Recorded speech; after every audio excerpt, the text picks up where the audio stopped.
ఇప్పుడే జీ5 app download చేయండి. చూడండి మీ ఫేవరెట్ టీవీ షోస్ ఎప్పుడైనా ఎక్కడైనా.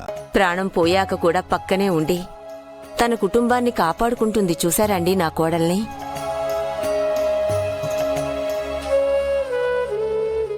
ఇన్ని రోజులు ఈ ఇంటికొస్తున్న ప్రమాదాల నుంచి మనల్ని కాపాడుతుంది ఆ దేవుడు అనుకున్నాను, కానీ ఈ ఇంటి దేవతని పసిగట్టలేకపోయాం మేడం.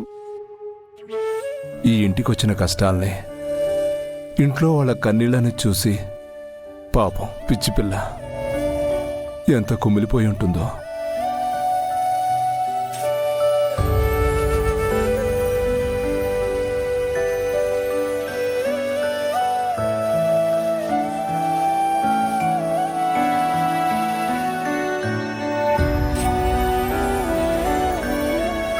ఏంటండి చిన్నపిల్లాడ్లా?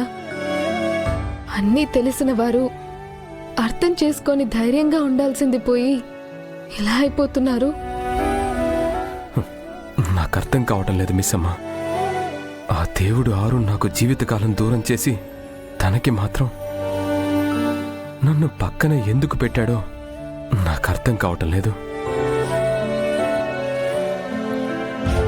నేను తన కోసం ఏడ్చిన ప్రతిసారి నా పక్కనే ఉండి తను ఉందని చెప్పలేక, నా కన్నీళ్ళని తుడవలేక పాపం ఎంత నరకం అనుభవించిందో ఏంటో.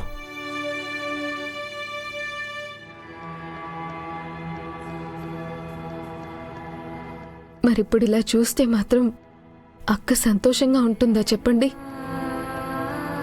నేనమ్మని తలుచుకొని ఏడుస్తూ ఉంటే మా నాన్న ఒక మాట చెప్పారండి.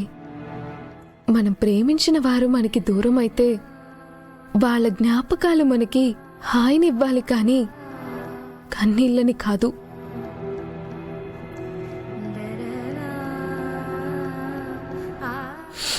వాళ్ళు గుర్తొచ్చినప్పుడు మన ముఖంలో చిరునవ్వు రావాలి, కానీ కళ్ళల్లో కన్నీళ్లు కాదు. ఎందుకంటే మన కన్నీళ్లను చూసి మన చుట్టూ ఉన్నవాళ్ళు వాళ్ళ గురించి మాట్లాడడం ఆపేస్తారు, మనసు తలుచుకోవడం మానేస్తుందని. అక్క గుర్తొచ్చినప్పుడు మీ కళ్ళలో నుంచి ఎప్పుడు కన్నీళ్లు రానివ్వకుండా పెదవుల మీద చిరునవ్వు రానివ్వండి. మీ నవ్వులో, మీ జ్ఞాపకాల్లో అక్కని బ్రతికించండి.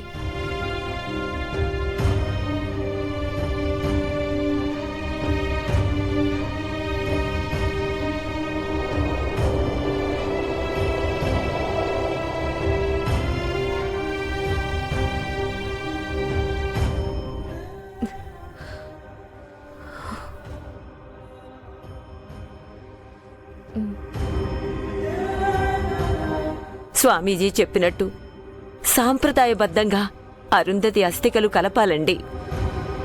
కనీసం చావులోనైనా ప్రశాంతతనివ్వమని ఆ దేవుణ్ణి వేడుకుందాం. అలాగే వెంటనే స్వామీజీతో మాట్లాడి మంచి రోజు చెప్పమని ఆ అమ్మాయి అస్థికలు నదుల్లో కలుపుదాం. జీ5 యాప్ డౌన్లోడ్ చేసి అన్ని ఎపిసోడ్స్ పూర్తి ఉచితంగా చూడండి.